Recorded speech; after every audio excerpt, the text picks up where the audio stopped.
Kathy, take it away. Thank you.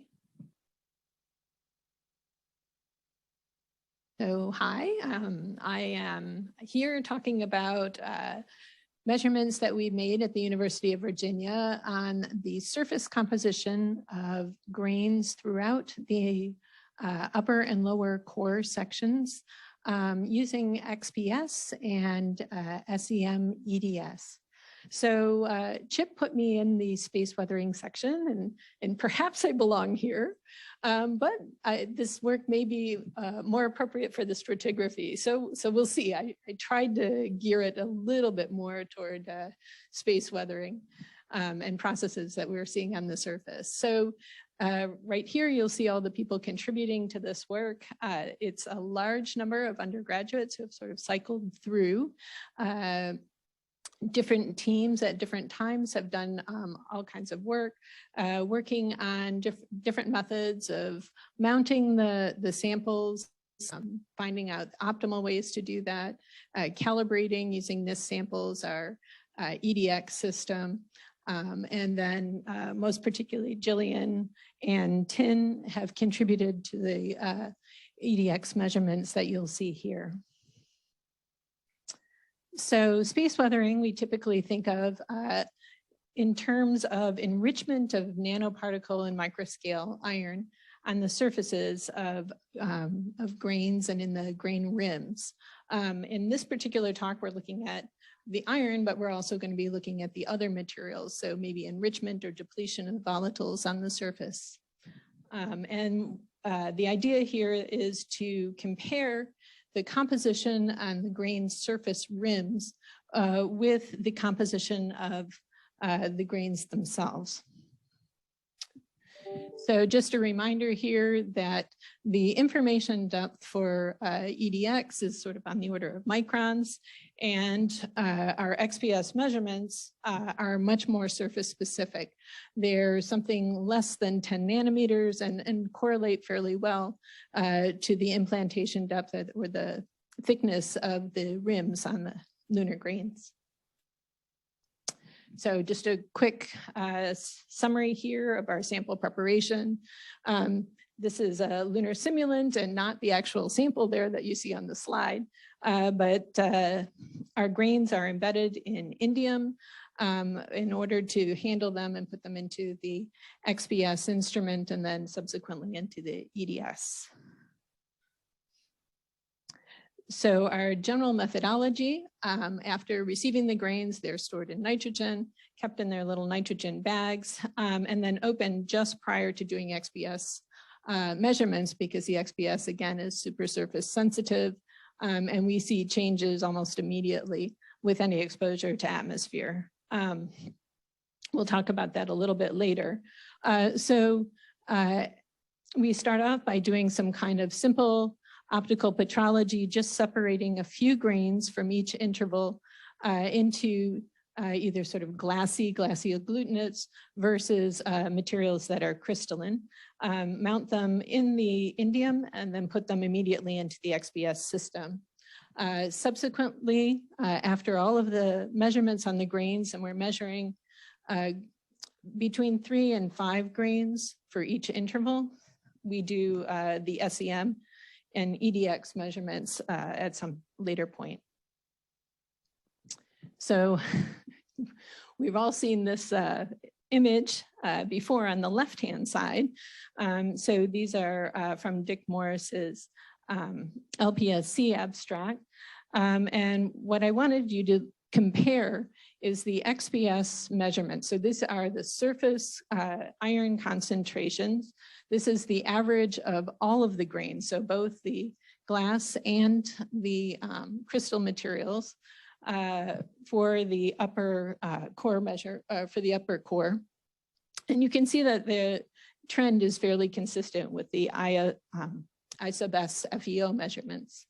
So we see an enhancement of iron in the rims, in the near surface materials, and then as you go deeper into the material, consistent with, I think, what James just showed, is that there's less, that the material is less mature and there's less iron in the rims as you go down deeper into the core. This is a little bit more data. So this is the same measurement on the left-hand side for the iron that we just saw, except this is the actual real data here on the left-hand side. And now we're going through both cores, both the upper and lower core. There's a gap in the middle. I'm not quite sure how to place the lower core below the upper core. And so I made some estimate of where I thought that should be. And so what we're seeing here is that there's an enhancement in the iron in the near surface region, the near surface of the moon region in the grain rims, which then sort of becomes more constant as you move down through the depth of the core samples. There's a lot of dispersion as we went lower in the cores. It's a little bit hard to say whether those are constant, whether that's sort of a constant value or whether maybe there's a small increase in the iron in the rims as you get to sort of the bottom of 73001. So there's a few other samples to be measured there, and hopefully that will help with some of the errors there and the uncertainty in those measurements. So for the titanium, we see something different, which is that the titanium is fairly constant in the rims of the grains as you move through the core. Looking at some of the more refractory elements, we see exactly the opposite trend. A depletion in the near surface region of the calcium and aluminum and magnesium in the rims commensurate with that enhancement and enrichment of iron. And then as you move through the core, it becomes fairly constant. So then what we tried to do was we tried to compare how much iron is in the rims with how much iron is actually in the grain itself, the grain material itself. And we did separate out, again, the glassy versus sort of crystalline materials, but you'll see that they really trend together. And this might be a function, this may be real, or it might be a function of the fact that there's sort of a fine dust on the surfaces of everything. And so it may be just homogenizing all of the material that was sent to us in our vials, particularly for the surface measurements. And so the EDX measurements you saw in the stratigraphy group also show a small enhancement in the iron at the surface, and then become more constant as you move through the core. If you try to compare in a simple way by just looking at how much iron you have in the rim with how much iron you have in your core, we had the idea that maybe we could look at whether we had enrichments in the rim of certain elements, or whether we could say that we had depletions, and how did that trend with depth. And I'm not sure that at this moment I want to say anything about the dispersion of the rim enrichment. It doesn't seem to trend in any particular way we were expecting. It should sort of be depleted in the near surface above 4 or 6 centimeters and then be more constant. I think we'll just leave it as there is rim enrichment in iron and in titanium as you move all the way through the core. And there is a depletion in other refractory elements, including aluminum and calcium, as well as the magnesium. So I put that here just for contrast. But we see for the more volatile species, a strong enhancement in the sodium and sulfur. And again, this varies. I should caution you that these are, of course, individual grain measurements. And so it could be grain selection. We didn't have an enormous number of grains to pick from, and we are looking at sort of intermediate size grains, things between 50 and 300 microns. So to tie this into space weathering a little bit more, we did also with the XPS look beyond the surface composition, and we started looking at the chemistry of some of the surface. And in particular, we were looking at the oxidation state of iron to try to see if there was any correlation with the iron in the lunar grain rims, particularly as a function of depth. And what we found after plotting this, so looking at the bottom left-hand corner figure, is that really there is a little hint. You can see the little FeO shoulder around 706, 707, but this does not trend with position at all. We originally thought maybe it had. We saw it in the near surface samples and the near surface grains, but it would pop up and disappear regardless if we were within the core. And so what we did find was it really seemed to trend much more dramatically with how long it took us to mount the samples. And so I'm not quite sure what we're going to get out of this data. It needs a little bit more processing. We did do some depth profiling of some of the oxidized grain species, and you can see that in the top right-hand corner. So if you remove a few nanometers of material, if you can look at the red curve, that's the surface, and then move maybe 20 nanometers below the surface to the yellow curve, you see the shift and the development of the metallic iron curve. And so we're still in the process of trying to decide how to analyze this data. So that leads us to sort of my final conclusion. And I wanted to say something about this because Chip called it out early on in his talk. And so we did spend a fair amount of time at the beginning of ANCSA developing with physical electronics, which is the XPS manufacturer and distributor, a specialized sample transfer vessel. So this is a vacuum transport vessel that can be used to transport grains from the Lunar Curation Center. So it was developed, this is a prototype, but it was developed with materials that can be put in the Lunar Curation hood. So everything is approved. And then transported, sealed, and then transported under vacuum to the University of Virginia and directly mounted onto our instrument. Unfortunately, in the middle of this, COVID happened, and so that set us back about 1.5 years. And so in that 1.5 years, we had to make some decisions about should we be analyzing samples or not. And so in the end, we decided that we would just receive the samples in the usual way in the nice Teflon bags that are purged and see how that goes. And you can see from our results that the composition seems to be okay, but the chemistry is complicated by the fact that we didn't keep the materials under vacuum.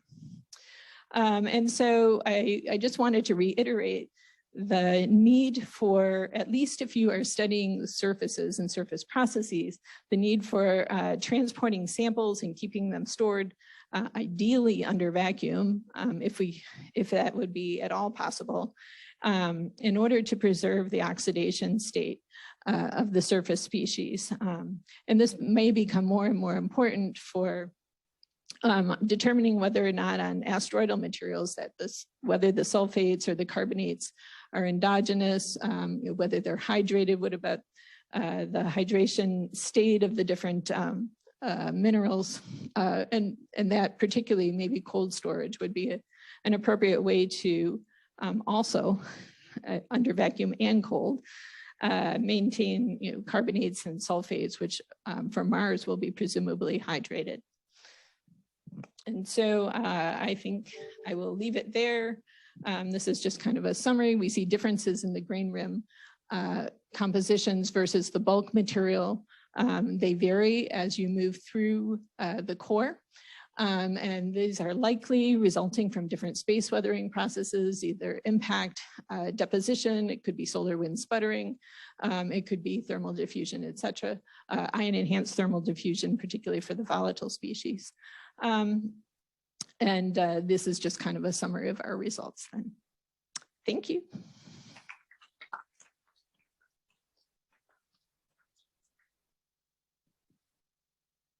Questions?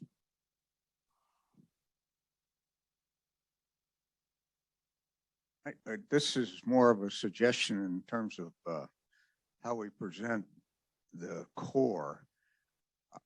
I think we ought to look at taking into in presentations as a function of depth, take into account one that some 4 or 5 centimeters were lost in the at the bottom of the top core, and that we also compacted it by maybe 30% or something like that. And we ought to, I think if you stretch that out, it'll be a little more realistic. I don't think it'll change the shape of your curves, but at least it'll be more realistic.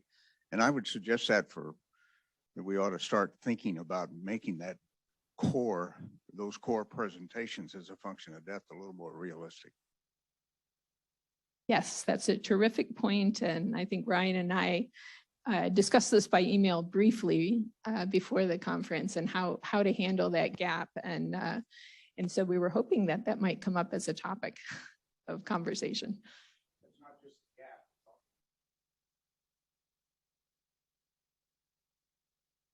Hey, Kathy.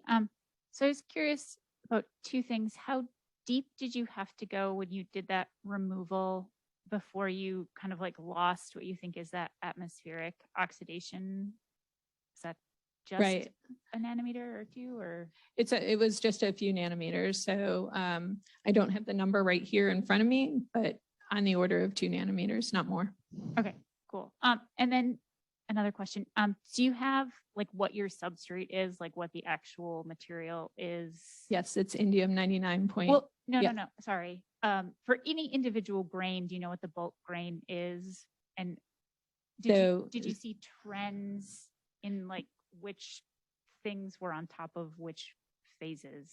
That's a great question. And so we haven't looked at it deeply with SEM at all. Our measurements were mostly limited to compositional as opposed to imaging, but we do have the compositions, and we'll start to tease that information out as we move forward. Any other questions? All right, Brian?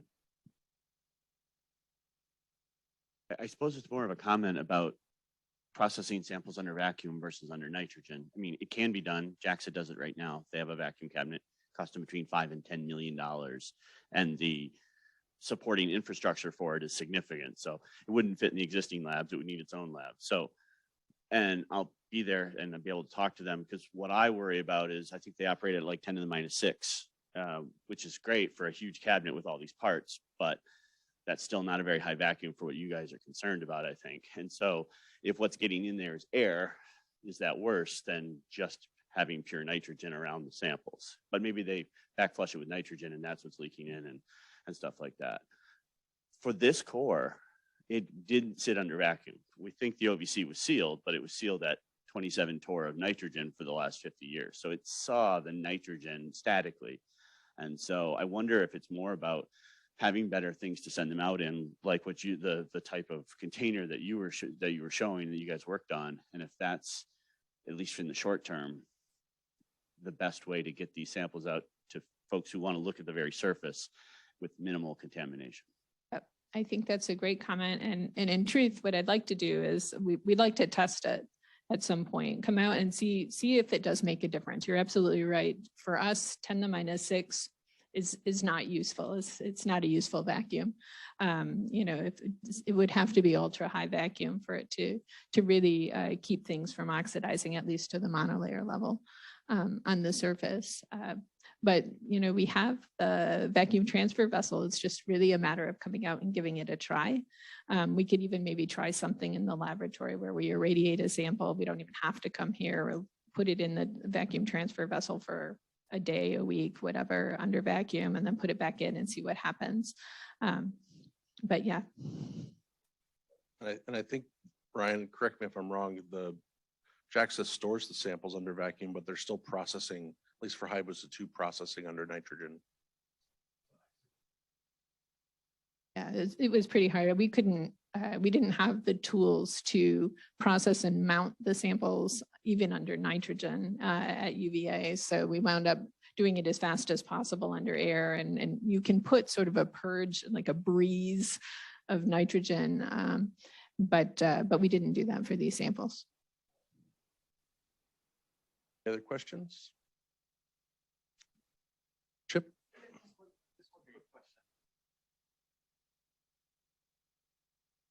Sorry for putting you in this section. You could have easily fit in stratigraphy or volatiles.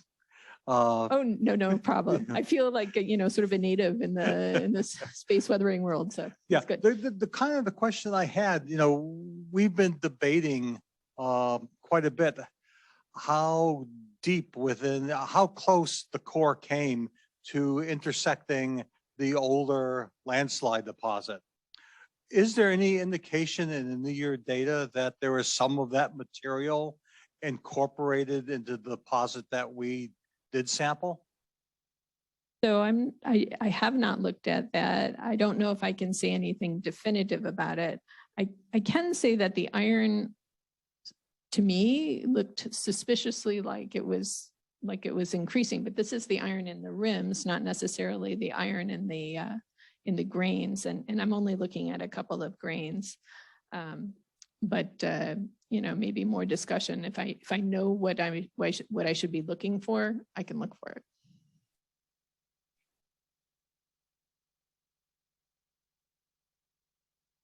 Very much.